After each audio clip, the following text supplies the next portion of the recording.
और तभी अंडरवर्ल्ड का फर्स्ट गेट ओपन होता है एंड इनके सामने आते हैं ट्विन डेविल। और भाई तुम एक बार इस पैनल को देखो, जब ये पैनल एनिमेट होएगा ना, आग लगा देगा आग। आस्था फाइनली जाता है फर्स्ट टाइम अपने डेविल यूनियन मोड में। तो क्या हाल है भाई लोग, स्वागत है तुम्हारा एक और ब्लैक क्लोवर की इंटरेस्टिंग वीडियो में। एंड अगर तुम ऐसा सोच रहे हो कि मैं ब्लैक क्लोवर की मांगा इसलिए कवर कर रहा हूँ क्योंकि इसका सीजन 5 नहीं आने वाला, तो तुम बिल्कुल ठीक सोच रहे हो। चुद चुकी है ब्लैक क्लोवर के एनिमे की। एंड अगर तुम्हें ये सारी चीजें जाननी है तो इंस्टा पर आ जाओ, मैंने वहाँ एक रील बना रखी है। एंड अभी मैं बात करूंगा ब्लैक क्लोवर के सीजन 5 की मांगा के बारे में। यानी आज मैं तुम्हें ब्लैक क्लोवर की मांगा वहां से एक्सप्लेन करूंगा जहां ब्लैक क्लोवर का सीजन 4 खत्म हुआ था। और मैं जानता हूं मैंने ब्लैक क्लोवर पे पहले भी वीडियो बना रखी है, पर वो सारी वीडियो उड़ गई चैनल के साथ, और चैनल उड़ गया स्ट्राइक के साथ। और बस बहुत हो गया इंट्रो, अब शुरू करते हैं main video. And video start उसी पॉइंट से होती है जहां ब्लैक क्लोवर का सीजन 4 एंड हुआ था। और जो लोग भूल गए मैं याद दिला देता हूं, ब्लैक क्लोवर के सीजन 4 के एंड में हमने देखा था आस्था और लीबे, इन दोनों ने हाथ मिला दिया और अब ये टीम बन चुके हैं। एंड ये लोग अब प्रैक्टिस कर रहे हैं डेविल यूनियन मोड में जाने की। अब जिन्हें नहीं पता मैं बता देता हूँ, डेविल यूनियन मोड एक ऐसा मोड होता है जिसमें एक ह्यूमन डेविल के साथ कॉन्ट्रैक्ट बनाता है और उसकी पूरी पावर का यूज करता है। एंड जिन्हें ये चीज थोड़ी कॉम्प्लिकेटेड लग रही है तो वो ऐसा समझो कि डेविल यूनियन मोड में तुम और तुम्हारा डेविल एक जिस्म दो जान बन जाते हैं। एग्जांपल तुम नेच का ले लो, ये इस टाइम अपने डेविल यूनियन मोड में है और वो आस्था और लीबे से भी यही कहता है कि अब तुम लोग डेविल यूनियन मोड में जाना सीखो, क्योंकि हमारे पास यही एक इकलौता अल्टीमेट वेपन है जिसकी हमें सबसे ज्यादा जरूरत है स्पेड किंगडम के खिलाफ बैटल में। एंड तुम इस पैनल में साफ साफ देख सकते हो आस्था और लीबे डेविल यूनियन मोड में जाने की कोशिश तो करते हैं पर ये जा नहीं पाते। तुम देखो ये आस्था का वही इम्परफेक्ट मोड है। और तुम लोगों ने नोटिस किया होगा आस्था के ट्रांसफॉर्म होने के बाद लीबे कहीं दिखता नहीं है और आस्था भी यही देख रहा होता है कि लीबे कहां गया। लेकिन तभी हम इस पैनल में देखते हैं लीबे छोटा हो चुका है, बिल्कुल आस्था की 5th स्वॉर्ड की तरह। एंड नेक्स्ट पैनल में नेच अपने 4 में से एक डेविल का यूज करता है जिसका नाम है घीमोडीलो,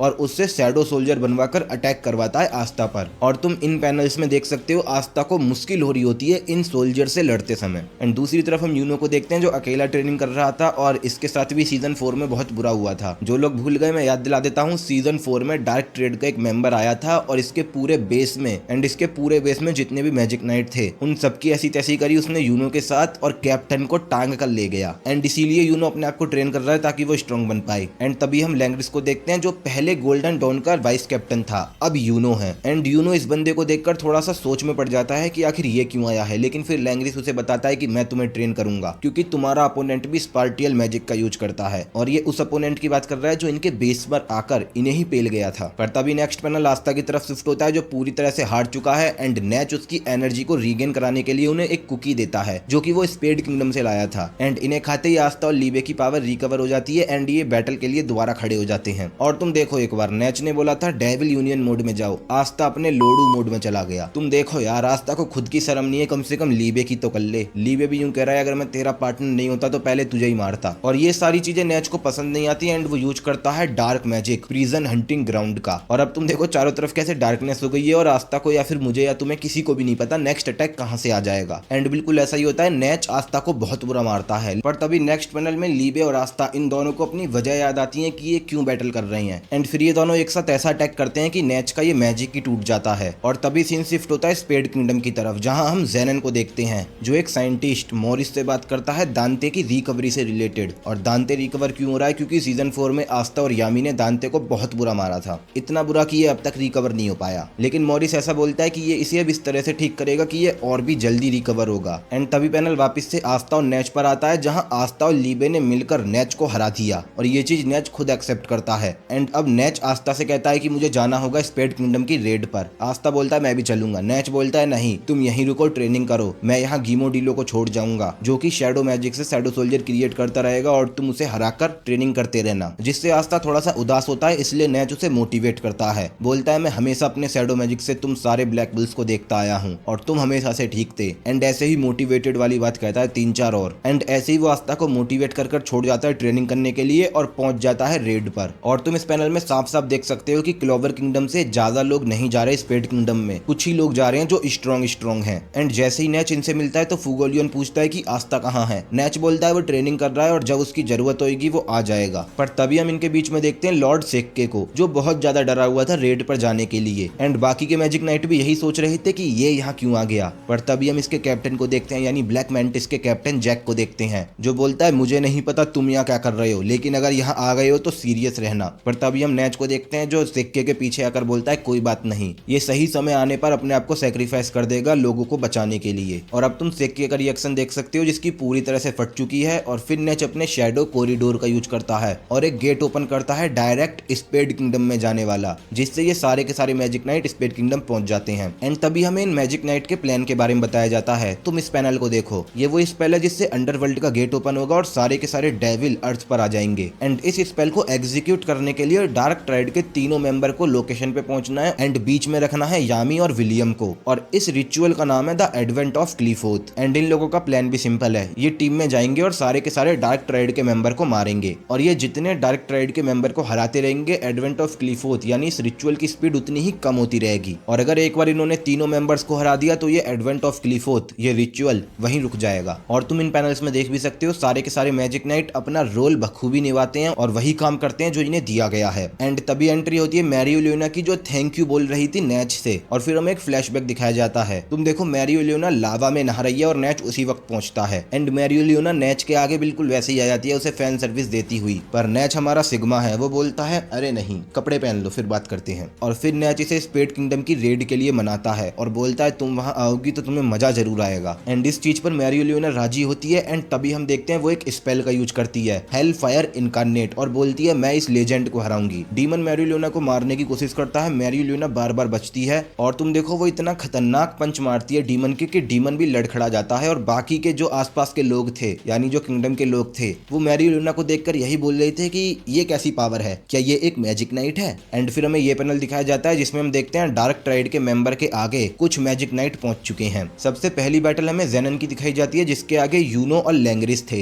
एंड जेनन यूनो को देखने के बाद बोलता है तुम अब भी जिंदा हो। यूनो बोलता है हाँ कैप्टन के मैजिक की वजह से और मैं कैप्टन को वापस लेने आया हूँ। एंड इतना कहते ही यूनो अटैक कर देता है जेनन पर और जेनन भी इस अटैक को अपने बोन मैजिक से रोक लेता है। एंड तभी हम लैंग्रिस को देखते हैं जो अपने स्पार्टियल मैजिक का यूज करता है। एंड जेनन बोलता है एक स्पार्टियल मैजिक यूजर और वो अपने स्पार्टियल मैजिक से इसके स्पार्टियल मैजिक को रोक देता है, काउंटर कर लेता है। एंड अब तुम सबके मन में एक कॉमन क्वेश्चन, जेनन के पास दो मैजिक कैसे आए? अभी इसने बोन मैजिक यूज किया और अब स्पार्टियल मैजिक कैसे? तो इसका एक आंसर है जेनन ने कॉन्ट्रैक्ट बनाया है डेविल के साथ जो कि है बेल्ज़ेबब एंड वो इसे प्रोवाइड कराता है स्पार्टियल मैजिक, जिस वजह से जेनन दो मैजिक का यूज कर सकता है क्योंकि बोन मैजिक इसका खुद का मैजिक है। एंड तभी नेक्स्ट पैनल में जेनन स्पार्टियल मैजिक का यूज करके स्पार्टियल माना डोमिनेशन क्रिएट करता है। और जिन्हें समझ में नहीं आया वो सिंपली ऐसा समझ लो कि ये एक ऐसा स्पार्टियल मैजिक का स्पेस जिसका पूरा कंट्रोल है जेनन के पास, वो यहाँ कुछ भी कर सकता है। और फिर जेनन अपने बोन मैजिक को रिलीज करता है एंड इन्हें चारों तरफ से घेर कर बोलता है कि तुम लोग मर जाओगे बिना मेरे यहाँ से एक कदम भी हिले। एंड इसके रिप्लाई में यूनो बोलता है जी लौड़ा मेरा और वो अपनी स्पिरिट के साथ मर्ज हो जाता है और वो तुरंत अटैक कर देता है जेनन पर। एंड जेनन भी समझ जाता है कि ये बंदा माना से ब्लेस्ड है क्योंकि ये उसके स्पार्टियल स्पेस के अंदर मैजिक का यूज कर पा रहा है बिना किसी एफर्ट के। और जैसा तुम इस पैनल में देख सकते हो जेनन बड़ी आसानी से यूनो के अटैक को ब्लॉक कर लेता है, ऐसा मुझे भी लगा था। लेकिन नेक्स्ट पैनल में यूनो जेनन की छाती पर बहुत खतरनाक अटैक करता है। तुम देखो इस अटैक से जेनन पूरी तरह से अधमरा हो गया और मुंह से खून फेंक दिया। और फिर पैनल शिफ्ट होता है दूसरी बैटल पर और फिर नेक्स्ट पैनल में हमें दूसरी बैटल दिखाई जाती है जो कि थी वेनिका वर्सेस कैप्टन चार्लोट क्यूटी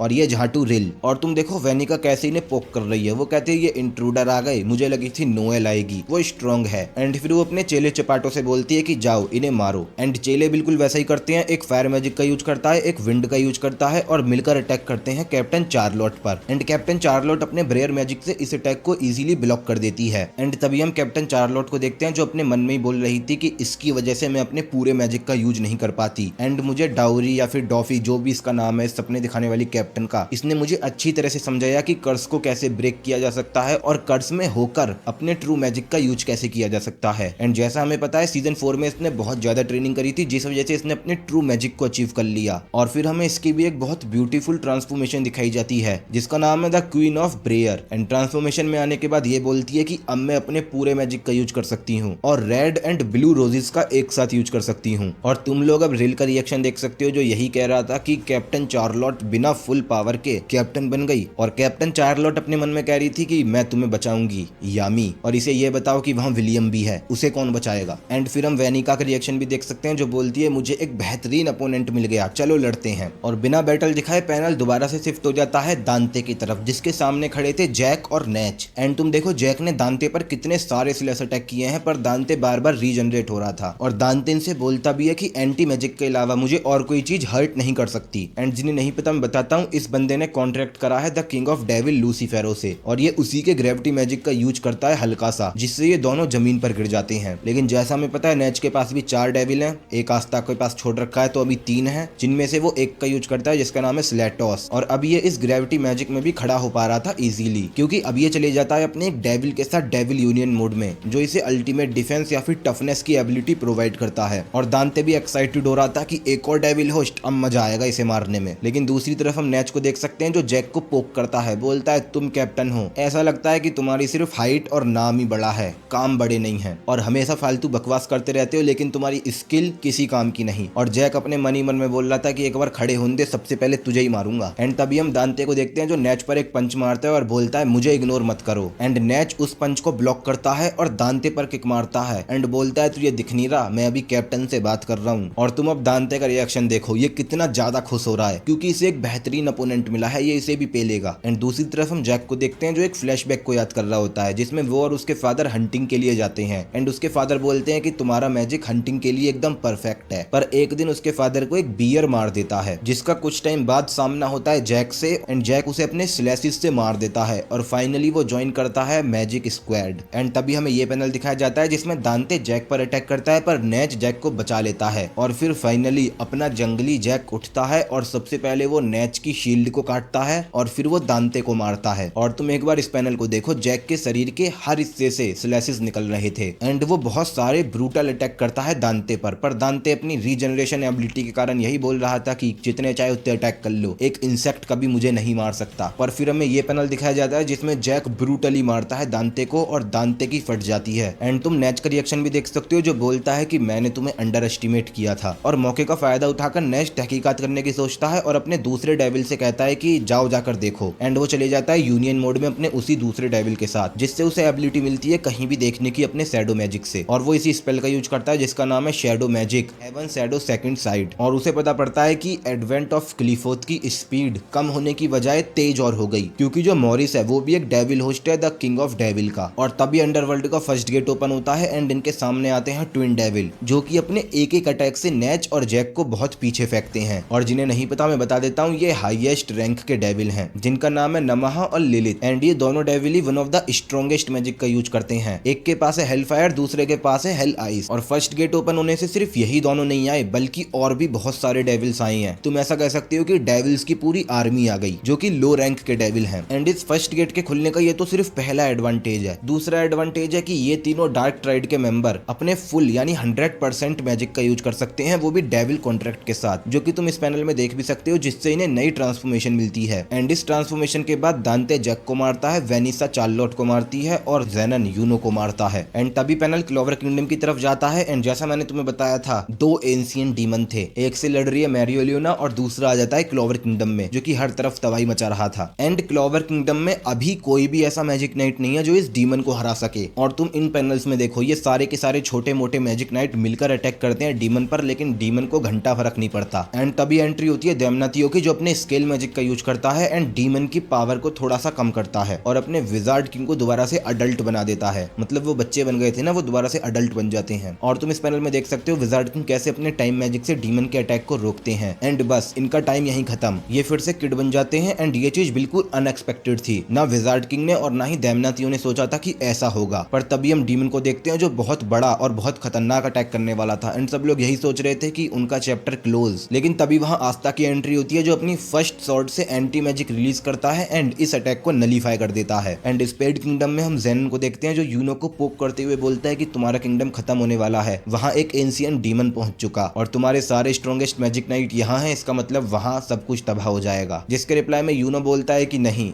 एक बंदा वहां अब भी है। एंड फिर हमें उस एक बंदे की फुल पावर दिखाई जाती है, मतलब आस्था फाइनली जाता है फर्स्ट टाइम अपने डेविल यूनियन मोड में। और वो देमनातियों से बोलता है, ओए पार्लियामेंट के चोमू, देख कैसे एक डेविल किंगडम किंगडम को बचाता है। और भाई तुम एक बार इस पैनल को देखो, जब ये पैनल एनिमेट होएगा ना, आग लगा देगा आग। और फिर हम सारे क्लॉवर किंगडम के लोगों का रिएक्शन देख सकते हैं, जो यही सोच रहे थे कि एक डेविल हमें बचाएगा, और जो आस्था को जानते हैं या फिर जो आस्था के दोस्त हैं वो ये बोल रहे थे कि हाँ, हमें सिर्फ आस्था ही बचा सकता है। और अब तुम इस पैनल में देखो, आस्था अपनी स्वॉर्ड को बड़ी करता है और सिर्फ एक अटैक से इस एंशिएंट डीमन को बीच में से ही काट देता है। और देखो, मुझे नहीं पता ये वीडियो कैसा परफॉर्म करेगी, इसलिए इसे यहीं तक रहने देते हैं। एंड इस वीडियो का पार्ट 2 मैं जब लाऊंगा, जब इस पर 500 लाइक या फिर 500 कमेंट पूरी हो जाएंगी, तो जल्दी से जल्दी करा देना। और अगर तुमने मेरी ये वीडियो नहीं देखी जिसमें मैंने टूर्नामेंट ऑफ पावर की तरह एक मल्टीवर्सल टूर्नामेंट कवर किया है ड्रैगन बॉल का, तो क्या कर रहे हो? या फिर तुम मेरी ब्लैक क्लोवर की इन वीडियोस को भी देख सकते हो। सबकी सब इंटरेस्टिंग है, तुम्हें मजा जरूर आएगा, इसकी गारंटी मेरी। जाओ जाकर देखो, मैं वहीं मिलूंगा।